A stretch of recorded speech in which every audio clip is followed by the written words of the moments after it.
No mês de abril, todos nós refletimos sobre um assunto fundamental para a nossa saúde, a segurança do trabalho.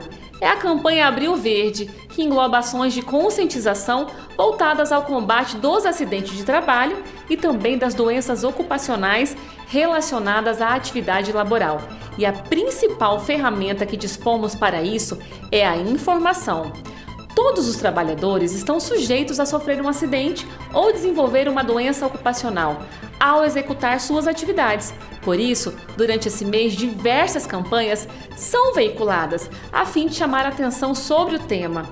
Essa mobilização internacional envolve atores como organizações sindicais e de fiscalização dos governos. E, claro, a Assembleia Legislativa de Mato Grosso do Sul também apoia a iniciativa do Estado.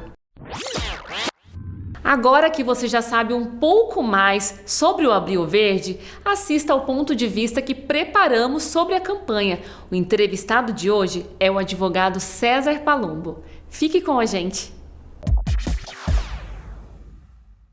Muito bem, começa a partir de agora aqui na TV Assembleia mais uma edição do Ponto de Vista para discutir um novo tema sobre o direito e a política. E como você viu aí na introdução do programa, hoje a gente vai falar sobre o Abril Verde, uma campanha de âmbito internacional que visa resguardar os direitos dos trabalhadores de toda sorte quanto à sua segurança. Nosso entrevistado de hoje é o advogado César Palumbo, a quem a gente agradece a participação. Paulo, boa tarde a todos. Seja bem-vindo ao programa. Muito obrigado. Muito obrigado pelo convite, pela satisfação de poder vir aqui e falar sobre um tema que é tão importante, né? É tão importante porque todo mundo trabalha de alguma forma, todo mundo está sujeito a um acidente de trabalho, né? Que é um dos principais tópicos dessa campanha do Abril Verde. A gente estava conversando antes de gravar, além dos acidentes, a gente também tem que falar muito em segurança do trabalho, né?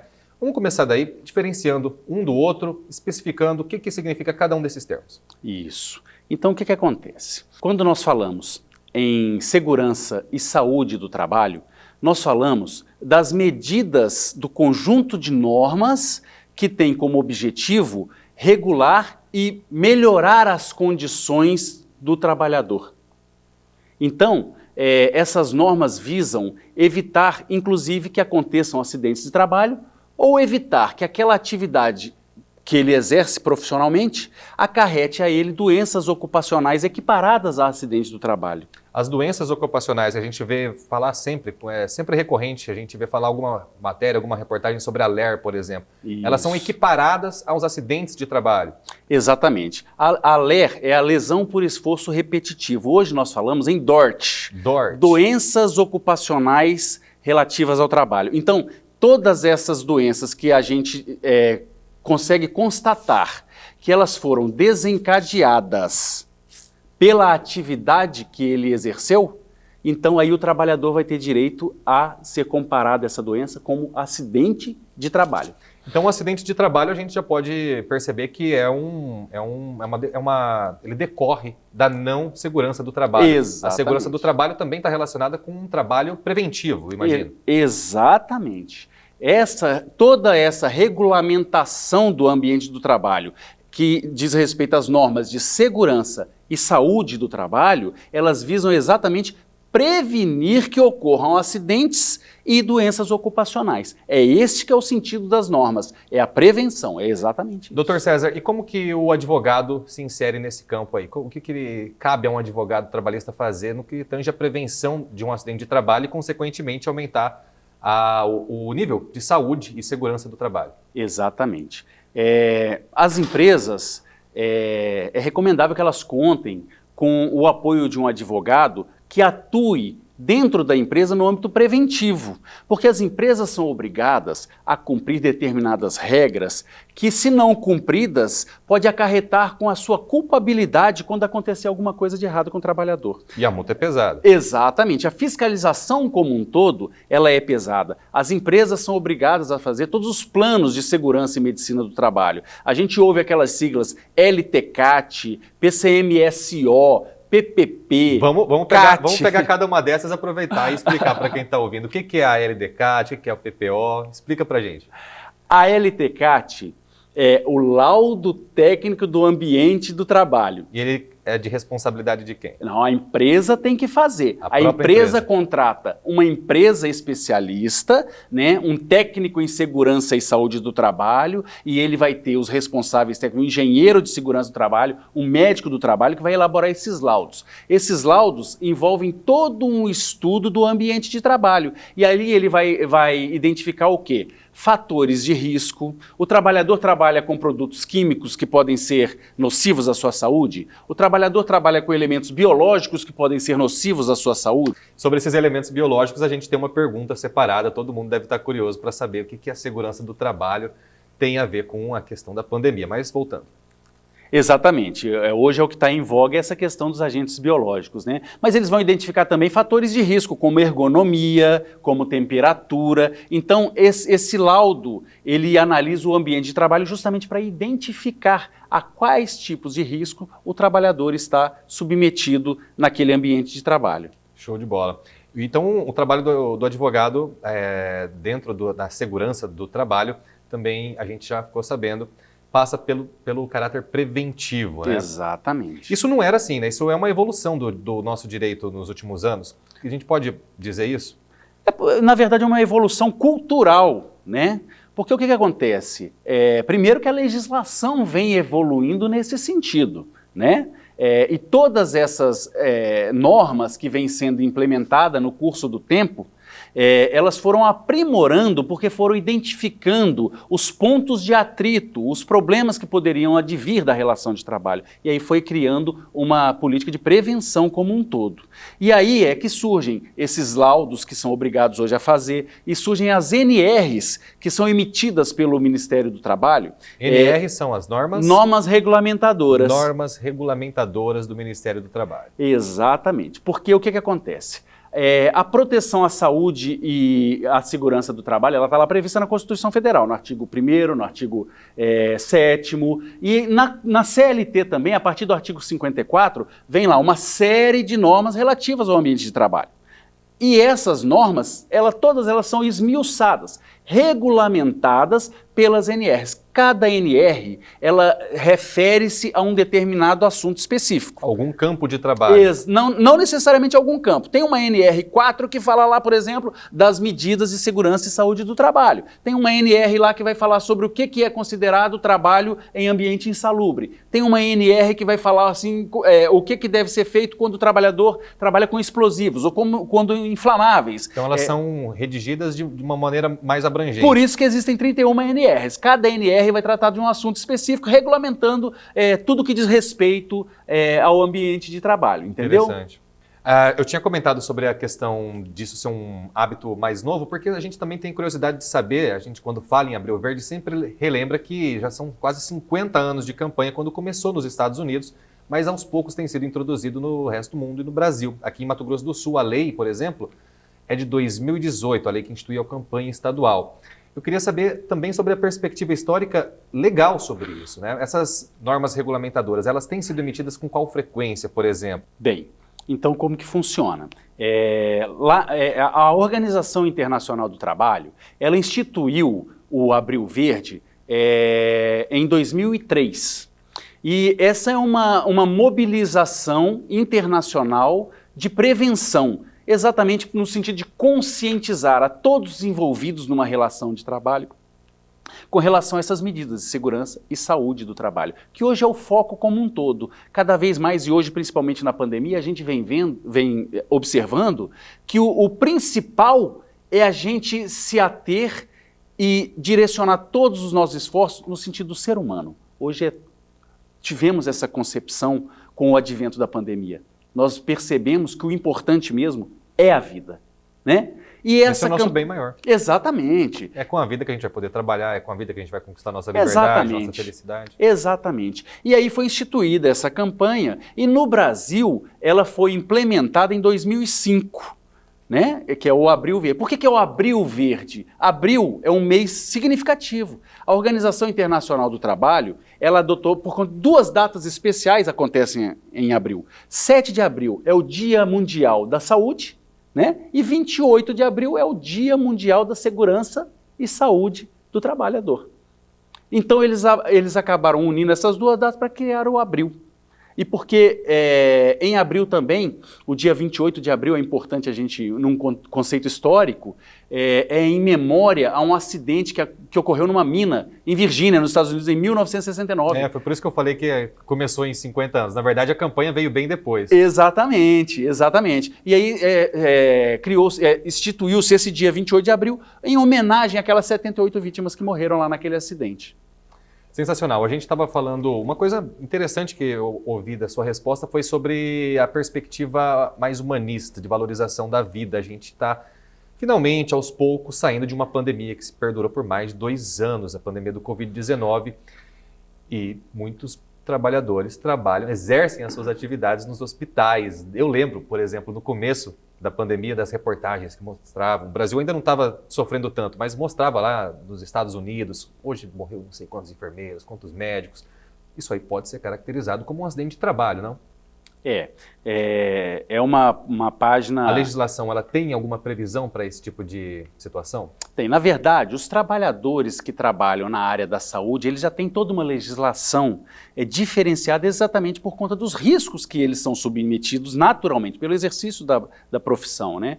Mas com o advento da pandemia, no âmbito da segurança e saúde do trabalho, por exemplo, a gente pode ver que os trabalhadores em saúde foram obrigados a adotar novos instrumentos de proteção, novos EPIs. Os famosos EPIs. Exatamente. Equipamentos de proteção individual.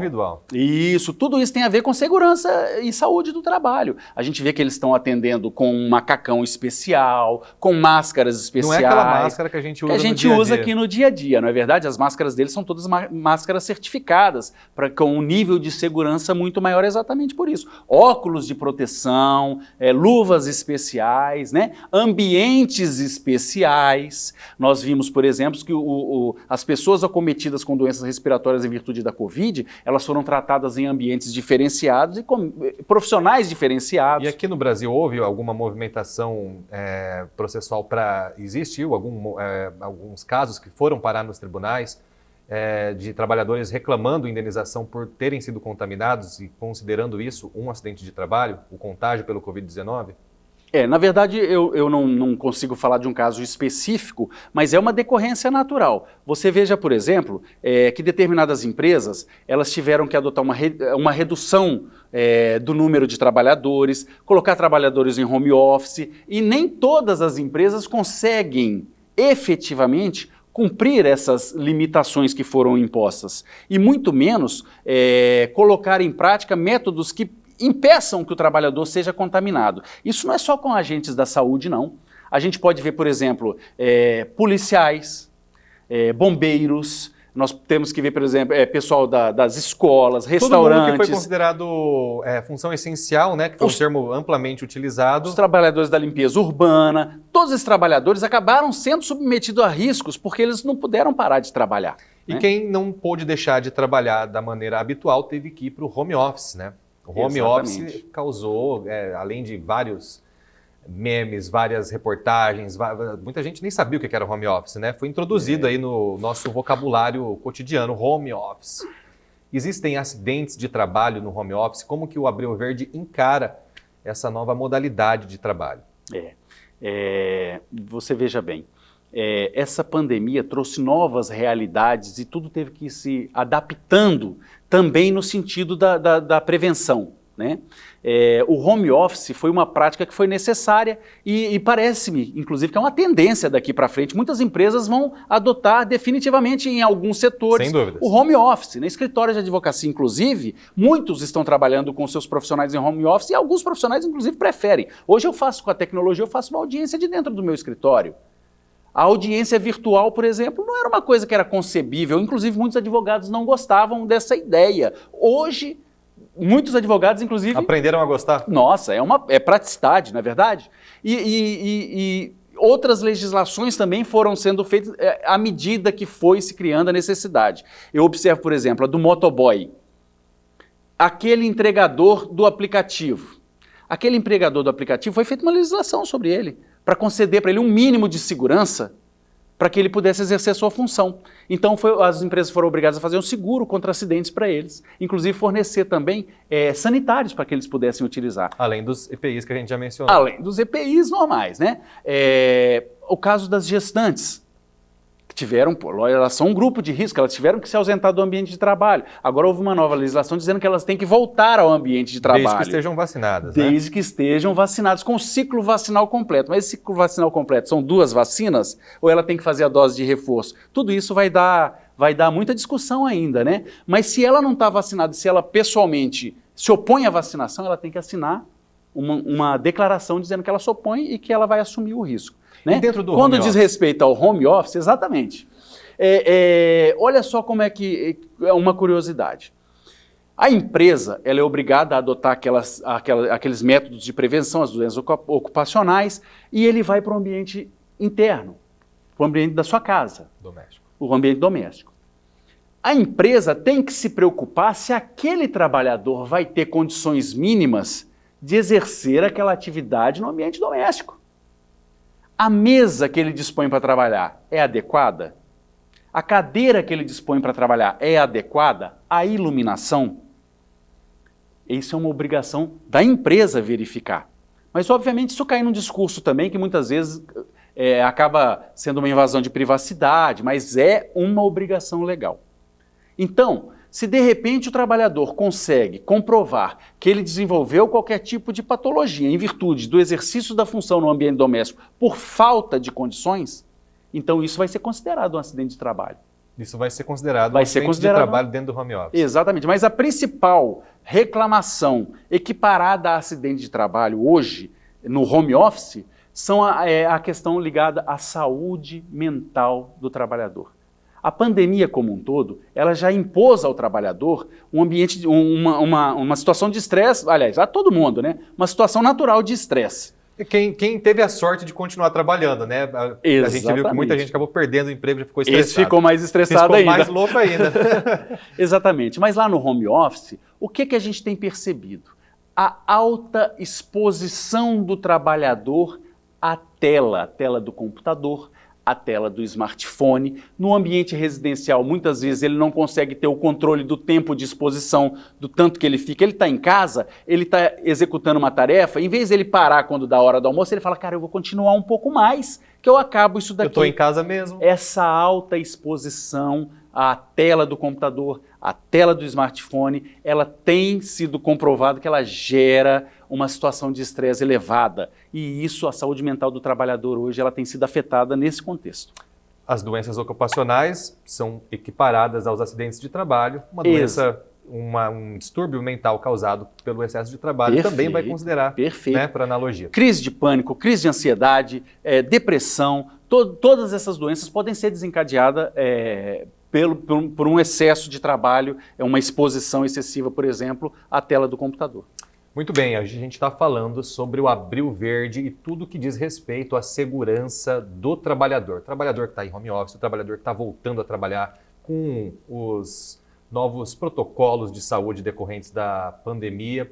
A gente volta no próximo bloco com o nosso momento interatividade, respondendo as perguntas que vocês que acompanham a Assembleia Legislativa no Instagram mandaram para a gente. O nosso entrevistado, Dr. César Palumbo, vai responder. A gente volta daqui a pouco. Fica aí.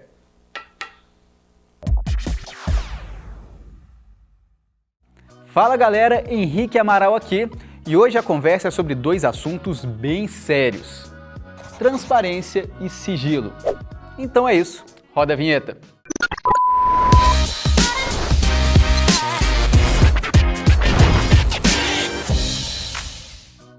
Vamos começar pela transparência. No ano passado, o TSE criou a Comissão de Transparência Eleitoral, que tem gente de tudo quanto é lugar: universidades, organizações não governamentais, instituições públicas como o Tribunal de Contas da União, Forças Armadas e por aí vai. A ideia é aumentar a fiscalização e, obviamente, a transparência do processo eleitoral. E aí a gente entra no nosso segundo conceito, que é o sigilo. Eles decidiram que, num primeiro momento, as conversas de lá não seriam divulgadas. Só que esse sigilo era só sobre as reuniões de trabalho. De resto, era tudo público. até porque o Tribunal Superior Eleitoral não tem que esconder nada de ninguém. E aí, quando as Forças Armadas entregaram 80 perguntas sobre a votação eletrônica ao TSE, nada foi divulgado. Até porque essas perguntas foram entregues com o pedido de que fossem tratadas com a reserva necessária. Só que aí, o documento de mais de 700 páginas que o TSE criou para responder essas perguntas vazou no dia que foi entregue. Então, a gente volta na transparência. Já que o documento tinha sido vazado, o TSE retirou o sigilo e, inclusive, publicou a íntegra do documento no site tse.jus.br. Vamos dar uma olhada aqui. Olha só, a gente tem uma pergunta sobre mudanças no procedimento de totalização dos votos. E a resposta do TSE é de que essas mudanças são justamente uma evolução do processo de totalização. Então é isso. Esse documento segue sempre essa dinâmica de perguntas das Forças Armadas e respostas do TSE, algumas questões mais técnicas, outras mais tranquilas, mas sempre nessa dinâmica. Então, não tem nada de desconfiança da urna eletrônica, não tem nada de que o processo eletrônico de votação não é seguro. Foi só uma conversa, um bate-papo entre Forças Armadas e TSE. É ou não é, ministro Barroso? Eu nunca presumo o pior das pessoas. Eu estou presumindo que as Forças Armadas estão aqui para ajudar a democracia brasileira e não para municiar um presidente que quer atacá-la. Então é isso. Quer saber mais sobre a Comissão de Transparência Eleitoral? Quer acompanhar a íntegra do documento? Ou então tirar alguma outra dúvida? É só procurar a gente nas redes sociais do TSE ou deixar seu comentário no nosso YouTube. Valeu!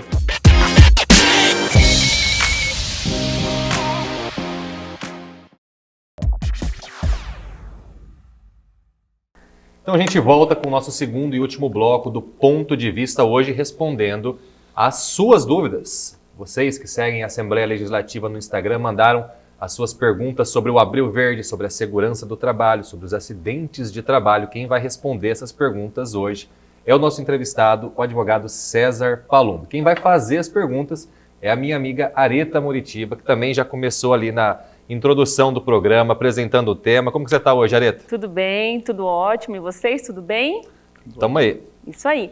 Quero agradecer também a presença do Dr. César Palumbo, que está aqui compartilhando com a gente todo o seu conhecimento nesse assunto que é tão importante para toda a sociedade, que é a prevenção de acidentes de trabalho, né? E nós temos já a primeira pergunta dos nossos seguidores. A Mirelle Dayara quer saber se a mediação e conciliação podem ser usadas nos casos de acidentes de trabalho.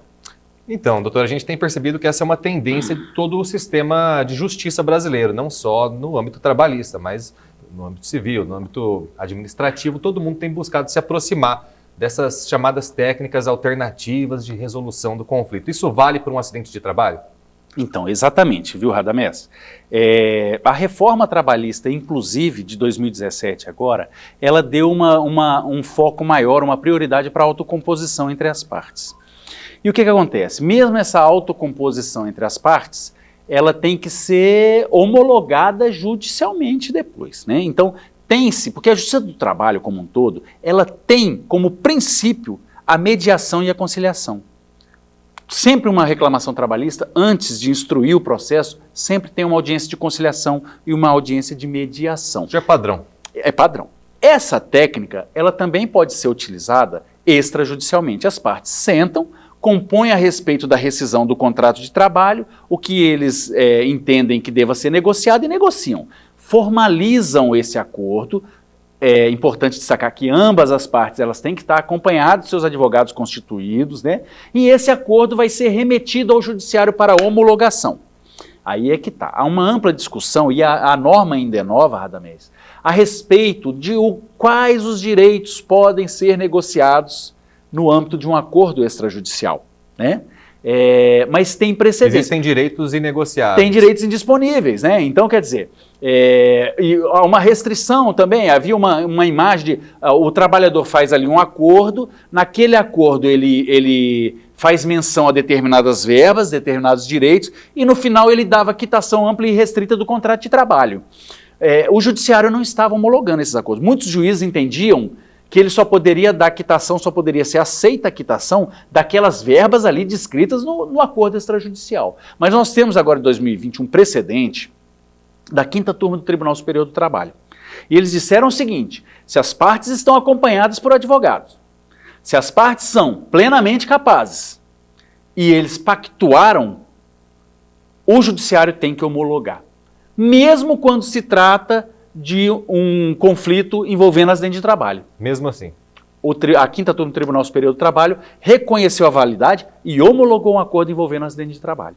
Está respondido. Vamos para a próxima pergunta. Qual que é, Areta? Vamos lá. A Camila Inga quer saber o seguinte: caso a carteira de trabalho não esteja assinada na época do acidente, o trabalhador tem os mesmos direitos?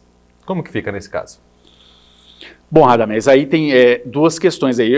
Pelo que eu entendi a pergunta dela, é a respeito daquele trabalhador que trabalha para uma empresa ou para um empregador sem o registro da carteira, ou seja, de forma irregular, né? Não um trabalhador informal que autônomo. Então, se o trabalhador não está com a sua carteira registrada, ele não está coberto pela Previdência Social. Então, ele não tem os mesmos benefícios, ele não vai poder emitir uma CAT. A Previdência Social não sabe da existência dele formalmente. CAT, traduzindo?